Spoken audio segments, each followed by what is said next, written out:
Hey y'all. Good morning to you. It's your big auntie. It's just Vashawn. It's Vashawn Nicole. Seriously, just Vashawn here with a not so random thought. I wanted to share something with you guys. It's kind of personal, but the secret to my success is the fact that I am transparent about things that make other people uncomfortable. I've made it a deal that I have uncomfortable conversations so we can normalize having uncomfortable conversations. You know what I'm saying? So today's conversation is going to be about, and it's not a conversation, this is a monologue because I'm the only one talking, but today's discussion is going to center around neurodivergency. And so that seems to be almost a buzzword nowadays, and it's kind of offensive. And I'm gonna tell you why it's offensive. I'm neurodivergent, and so most people don't know that at all. Like if you look at me, most people be like, "Oh, well, she's just being extra, or she wants attention, or this, that, and the third." No, 29 years ago, I was diagnosed with attention deficit disorder, ADD. And so 29 years ago, they wanted to put me on Ritalin, but I refused it because Ritalin slows my brain down. So let me explain why my neurodivergency almost works as a savant. So for me, I can't explain why I know the things that I know, but I can explain that my brain moves at rapid speeds. When I tell you I think faster than anybody around me, and so most people will be like, oh, that's hyperactive, that's manic. No, I think it's borderline genius because I outthink, I outwork, I out hustle everybody. And so, what that looks like is from the age of 2, I recognize systems and I recognize differences from one to the next, either or. I would notice, hey, that person has this versus that person having that. I'm unusually strong. And so that's why I say I've recognized my neurodivergency since I was 2. My mom said when it was time for me to get my 2-year-old shots, it took 2 doctors and 3 nurses to hold me down because I was so strong they could not hold me. I was 2. Today I'm 42. You know what I'm saying? Like, I know I'm cut differently by design. And so when people tell me, oh, you talk too much, you move too much, that is a part of my neurodivergency. I talk a lot because I have thousands of thoughts a minute. Now, does that mean I'm manic? Does that mean that I need to be medicated? Does that mean I need to be stopped? No. What that means is let me figure out what is going to help me and what's best going to serve me. So, no, I'm not a fan of medication. I like natural medications. Did I say I would never take medication? No. I said I'm not a fan of medication. So, I know in some instances there are medications that I probably should take that will help me with focus, that will help me with sleep, that help me with my allergies. I'm very aware of that. And so what I do is I take time to research. I am a chronic researcher. If I want to know why spiders have 8 legs, I'm going to do a deep dive. I'm going to Google it. I'm going to read it. I'm going to get all the books on spiders. That's how my neurodivergency has worked. So, Vashan, how does that help you as an entrepreneur? There were things that I wanted to know, and I didn't go to college to learn them. And so that makes people uncomfortable because they were like, oh, you're anti education. No, I educated myself. So let me take you on a journey and I'll explain it to you. Should I start at the beginning? Yes, I'm going to start here. When I was 9 years old in fourth grade, I knew how to do long division in my head. And I couldn't explain to the teacher why I knew the answer was 7,455. She was like, Vashan, you're cheating. I said, how am I cheating and I'm looking at you? I was 9.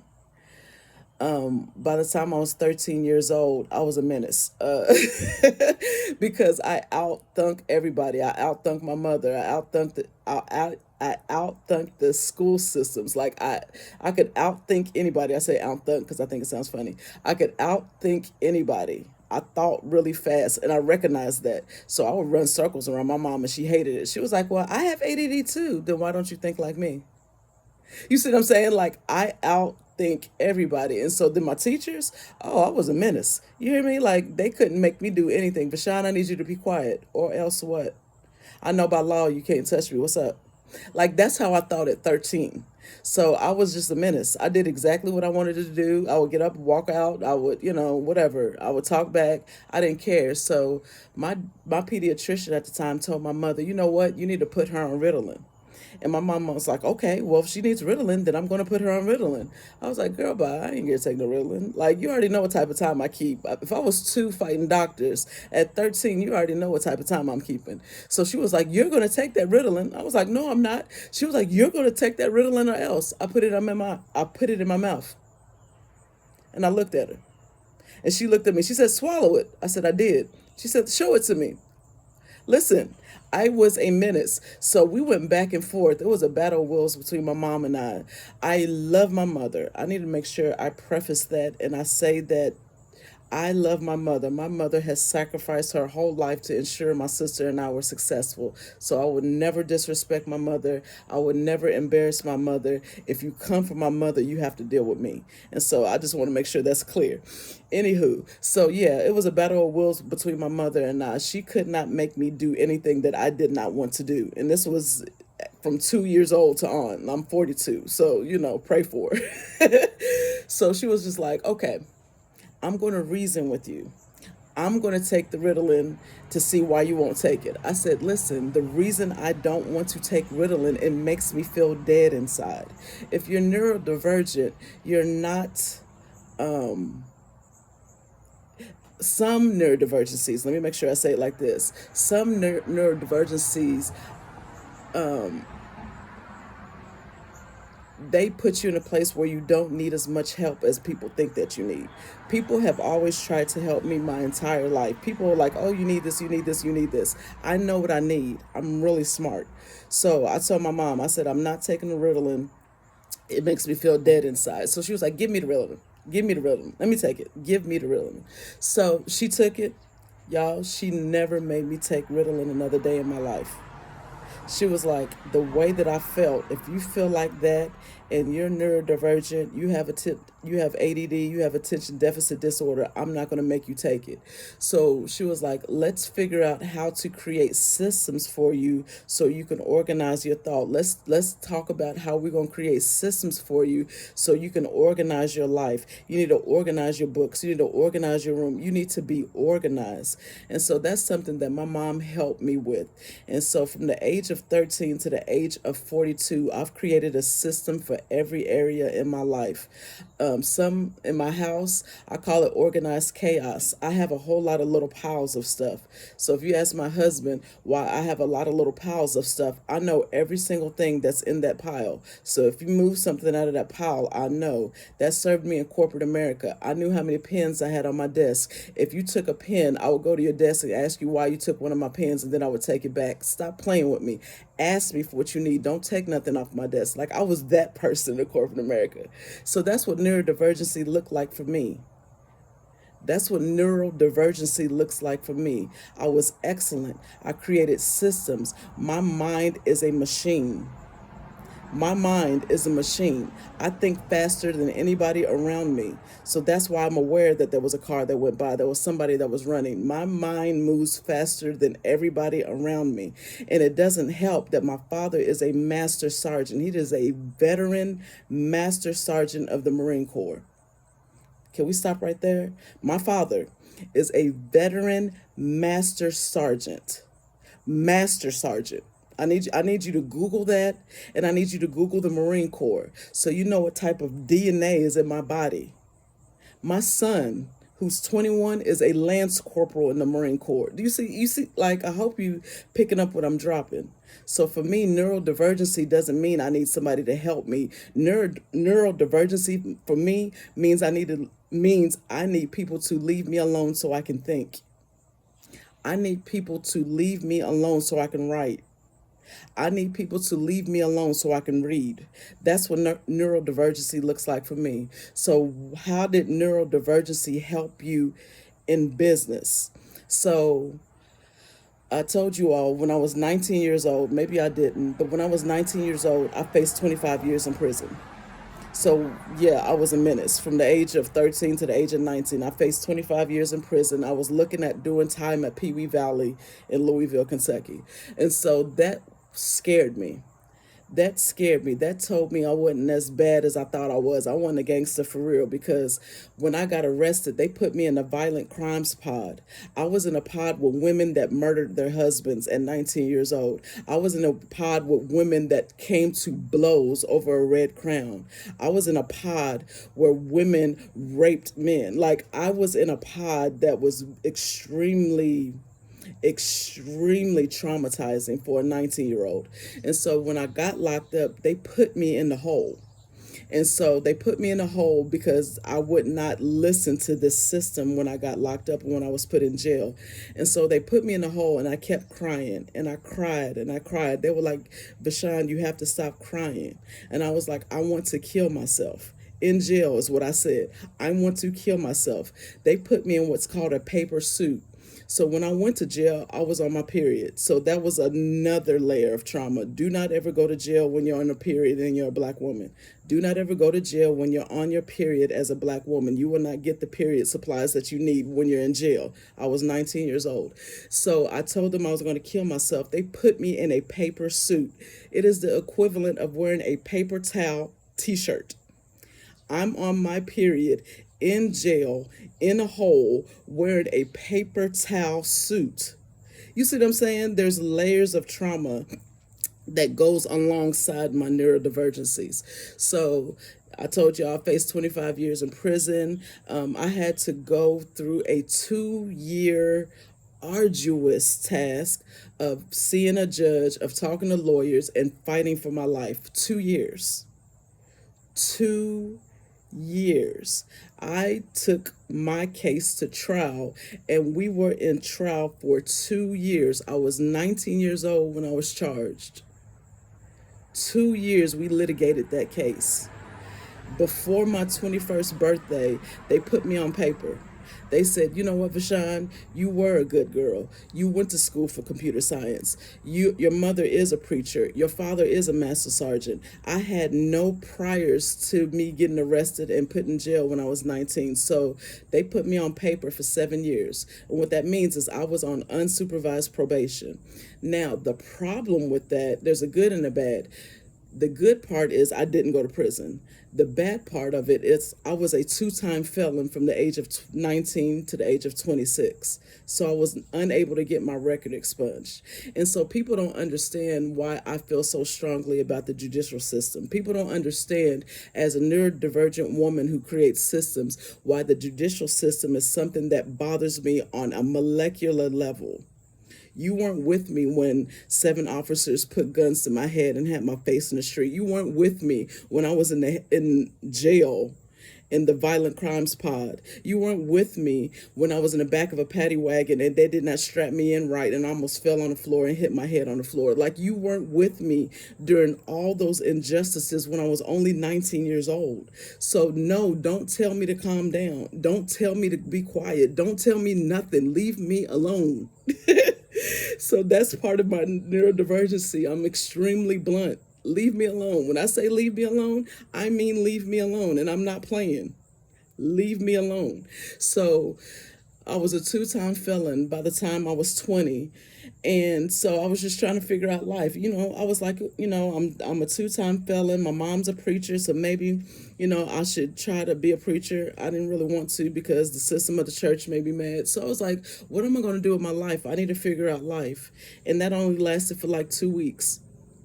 Yeah, that only lasted for like 2 weeks. And then I went back to my menacing ways. Then I went back to the system that was good for me. The streets were good to me. My boys were good to me. I'm sorry that some people did nefarious acts that I knew nothing about, but they were good to me. They protected me. They made sure nobody bothered me.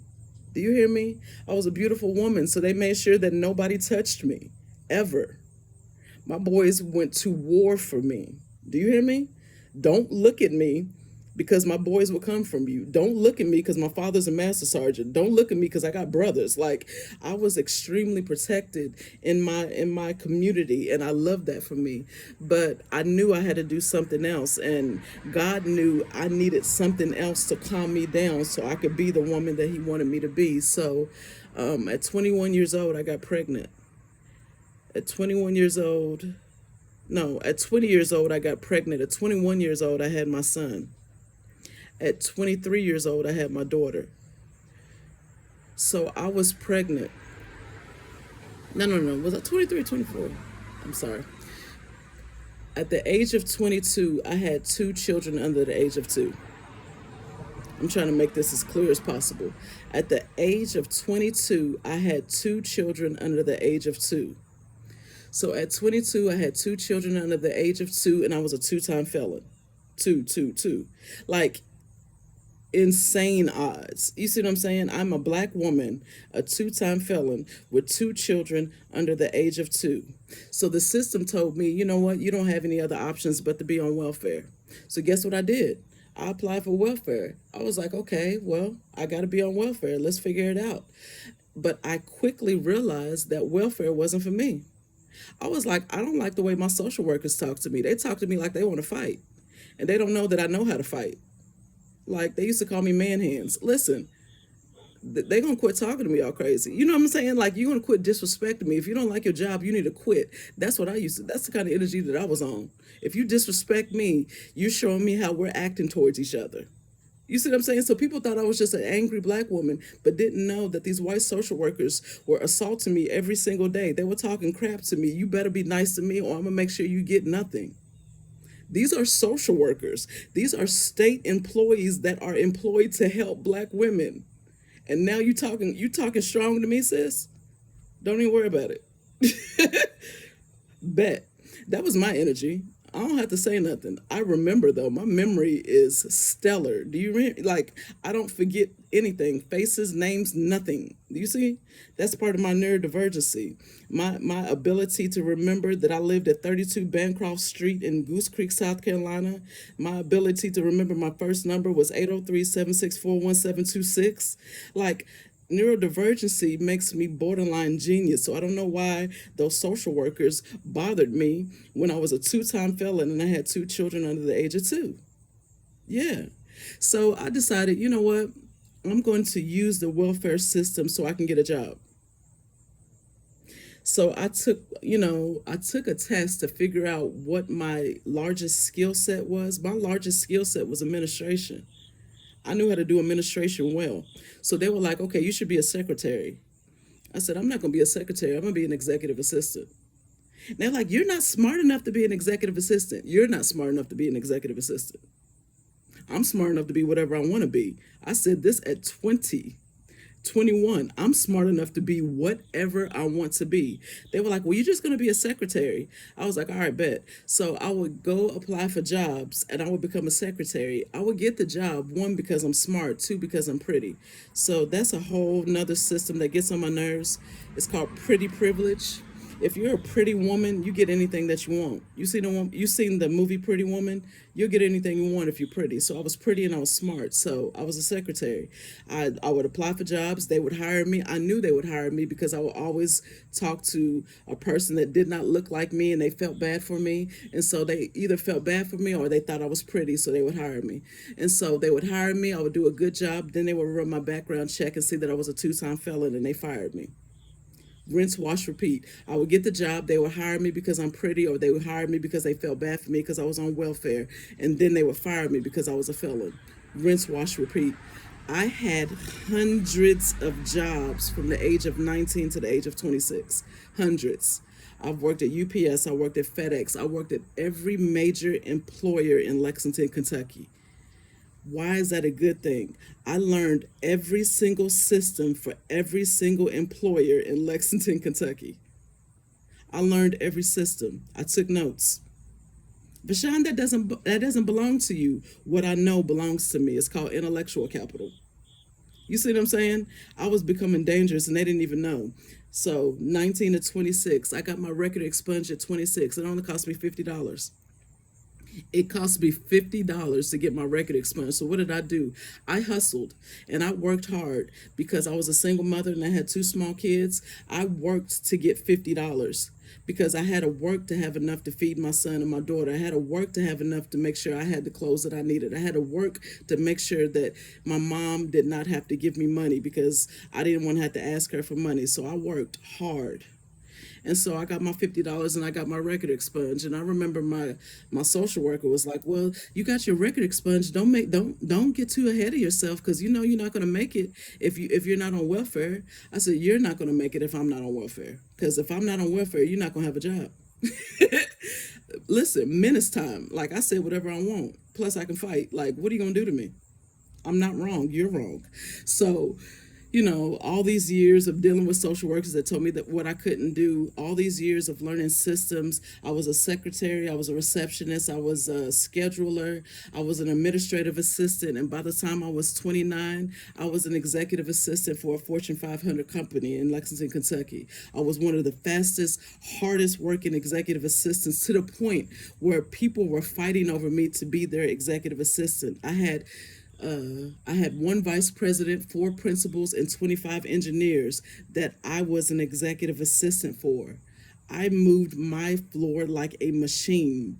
We had a system where everybody had everything that they need, and it was only one person doing it. Guess who was the one person? Vashawn Nicole. And so I ran circles around people. I remember one day my vice president said something to me that made me extremely uncomfortable. And I'm glad she said this to me because I'm glad I was uncomfortable. She said, "Vashawn, I need you to challenge the decision of the president." "Vashawn, I need you to challenge the decision of the president of a Fortune 500 company." I was 29 years old. I was like, "What do you mean?" She was like, "He's about to make a bad decision. I need you to go in there and change his mind." And I'm looking at her. She says, "You can do it." Now, this was a gay white woman. I remember that. I'm not going to say her name, but she believed in me. And so I was like, "You want me to challenge the decision of the president of a Fortune 500 company?" She said, "Yeah, and you're going to do it tomorrow." I'm going to do what? I'm going to challenge the decision of a president of a Fortune 500 corporation. I'm a two-time felon. I was on welfare. I didn't graduate college. You want me to go in here and challenge the decision of the president? She said, "Yes, and you're going to do it tomorrow." So, y'all, that scared me. Of all the things that I've been through, of all the things that I've seen, that scared me. So I was like, "Okay, Vashawn, you have beat every system, every odd, every doctor that tried to give you a shot when you were 2 years old, every teacher that told you you wouldn't graduate high school, every social worker that told you you would never be anybody or anything, even down to your family that told you you were a menace. You're going to have to beat this system of corporate America to figure out why you know more than the president of a Fortune 500 company as a black woman with no degree." Bet. So what did I do? I went home. I got my power suit together. So ladies, if you don't know anything about corporate America, you know a power suit speaks volumes. That's why I wear power suits now. My skirts are quarter length because I'm 5'9" and I'm a thick woman. My jackets and my blazers cover up my chest because men love to stare at my chest. I make sure sometimes I wear glasses because people assume if you wear glasses, you're smart. I didn't, I have naturally curly hair, so I put my hair in a bun because I didn't want them to think that I was just too cute and staring at my hair and trying to touch me like Sarah Bartman. I made sure that I didn't have any makeup on because I wanted them to know bare face always gets the job done. So I did all these things when I was 29 and I went into the president's office. And so I went by his executive assistant and I was like, "Hey, is such and such available?" And she was like, "Yeah, why?" I was like, "I need to talk to him." She was like, "He's not going to listen." I said, "That's fine." And I walked in his office. So I walk in this white male's office and his back was turned to me. And I feel like that's like the ultimate sign of disrespect. If you don't acknowledge a person when you walk in a room, you're being disrespectful. So in that moment, I felt disrespected. Did he disrespect me? No. I said I felt disrespected. You need to know the difference. So he had his back towards me and I was like, "Excuse me, sir, can I have a minute of your time?" He said, "Go ahead." And so again, his back is still not facing me. He didn't even look me in the face. I don't even know if he knew my name at that point because he's a president of a Fortune 500 corporation. So I said, okay, I've got 3 minutes to convince this man he's about to make the worst decision of his life. So guess what I did? I said, hey, sir, I just need a minute of your time to tell you why you're about to make the worst decision of your life. When I said that, he stopped typing and he turned around. He said, keep going. In 3 minutes, I pitched to him why he was about to make the worst decision of his life. Guess what he did? He changed his mind. He said, go tell my executive assistant I changed my mind and I'll talk to you soon. Thank you, Vashawn. And that was the end of the conversation. 3 minutes. So in 3 minutes, I learned how to do a business pitch. In 3 minutes, I knew how to make an argument. In 3 minutes, I knew how to make a strategic decision. In 3 minutes, I knew how to change the mind of a white man. And I was 29. So I went back to the executive assistant, his executive assistant, and said, I changed his mind. She was like, how? I said, I'm Vashawn Nicole. I specialize in results. And she rolled her eyes and I walked away. I went back to my office.